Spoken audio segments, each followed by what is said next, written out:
Hey everybody, my name is Josh Castro and I am a relationship coach and a psychotherapist. And I'm joined today by Andrea Estrada. She's a friend and a fellow therapist and coach. And today we're going to be talking about self-esteem and relationships. And so a lot of times people put those two in different categories as an individual thing and a couple thing, but they are very much connected, and today we're going to be talking about that.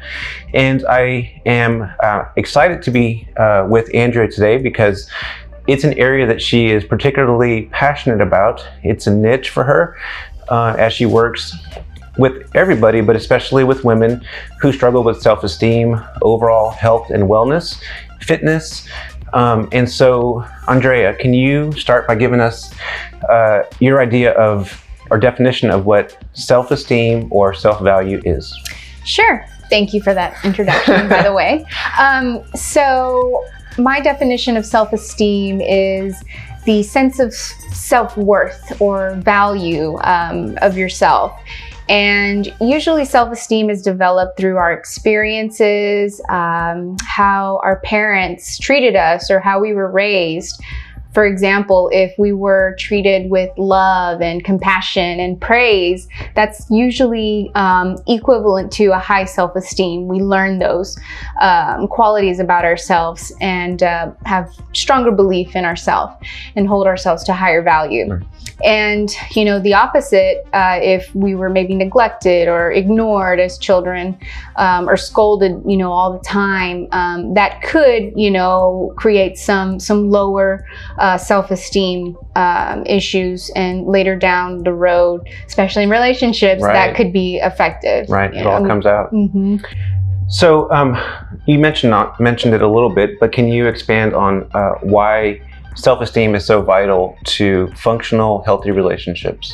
Absolutely. So if we use self-esteem as a scale of worth, in a sense, if we're on that lower end of how we feel about ourselves, it can definitely guide our decision-making in choosing partners, relationships that are healthy or that are unhealthy, and we kind of allow or accept. It determines, in a sense, what we're okay with and what we're not okay with in relationships. So what can happen if someone goes into a relationship or is already in a relationship and they do not have healthy self-esteem or self-value? So they might lose their self in that relationship, totally ignoring what it is that they want or what they're willing to, you know, what's okay and what's not okay. So that kind of might go out the window, right, when jumping into a relationship. If you're thinking about it in terms of just to be in a relationship, just to have somebody there, and that could be detrimental, you know, to your health and well-being for sure. So here's what I've seen in working with couples. A lot of times I work starting with couples who are already on the rocks. They come to a counselor after, so to speak, the car's already in breakdown mode, right? They don't do it as a preventative measure or maintenance measure. They usually come in when things are on the rocks, or, you know, they're thinking about divorce or marriage already. And a lot of times it can all be traced back, if you really think about it, to self-esteem. One or both partners, sometimes both, don't really feel like they deserve or have a right, especially after a long relationship, to speak up for themselves or to set healthy boundaries, or they may feel that the whole relationship depends on them. Right. You know, maybe that's been the pattern that's been established, that I'm the person who cares for this relationship, I'm the person who's responsible for making them happy. Or the opposite of that sometimes can be true, in the sense that they look to the other person for their sense of value. Mm-hmm. Like, you know, we discussed beforehand, like if somebody is in a relationship with someone with depression, or who has a narcissistic personality, or someone who's just not very mature in how to express or communicate, mm-hmm, that can really affect anybody, but especially people with low self-esteem, mm-hmm, because they see that as a reflection of their value and their worth, not just in the other person's eyes, but in general. Right. And so not having a steady, stable core sense of self really causes a lot of issues in the long term. Absolutely. What are some areas that you see people struggle with in relationships if they do not have healthy self-esteem? Well, those insecurities for sure show up, whether that's through trust issues. So maybe they're lying, or maybe they feel their partner's always lying and they Right. can't, truly trust the other partner because they really can't trust themselves, you know. And then there's all kinds of different self-sabotage. This is going too good. There's no way I'm worthy or deserving of this goodness. So let me screw this up in a way and, really get what I deserve, which is crap or garbage, Right.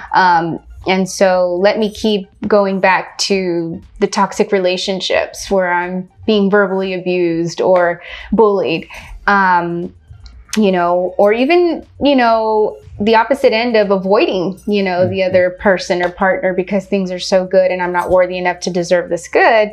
Right. Let me screw it up by cheating or, avoiding intimacy. Right. Could you go on the avoiding intimacy? Yeah. So a lot of times avoiding intimacy, we think of the physical intimacy, but it's not really that. It could be avoiding letting the other person know who you really are, because at our core, we feel like we are really not worth getting to know. And if someone really knows us, they're going to leave us. Absolutely. Right. And that's the core fear, is that they're going to leave us if they really get to know me. And so you're right. Before we get to that point, we can self-sabotage. You hit on a good point earlier in passing. You said expectant, what we expect in relationships. Can you talk to us about how self-esteem even helps us or informs our decision in who we pick?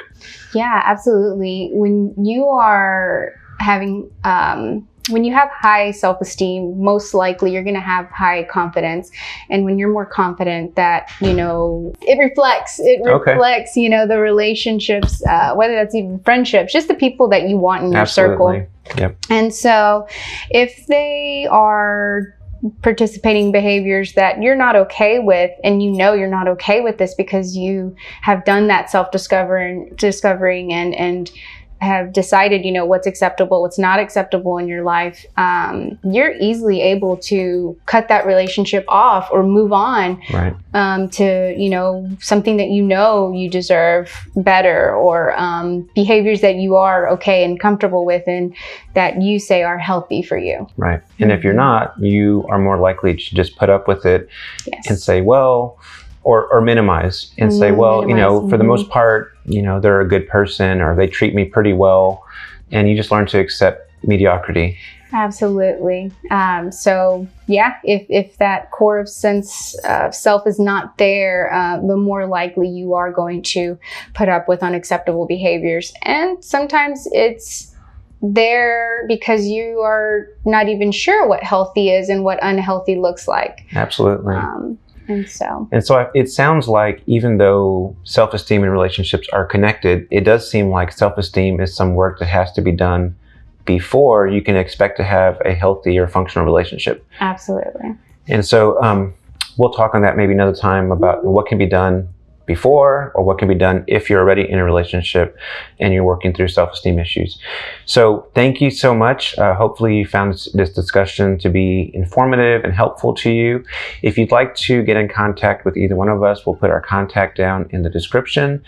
But we will be making more videos soon about relationships, boundaries, communication, conflict resolution, self-esteem, issues that can help you individually and in relationships. So thank you so much for your time. Make sure you click the subscribe and like button. And thank you so much. Have a great day. Thank you.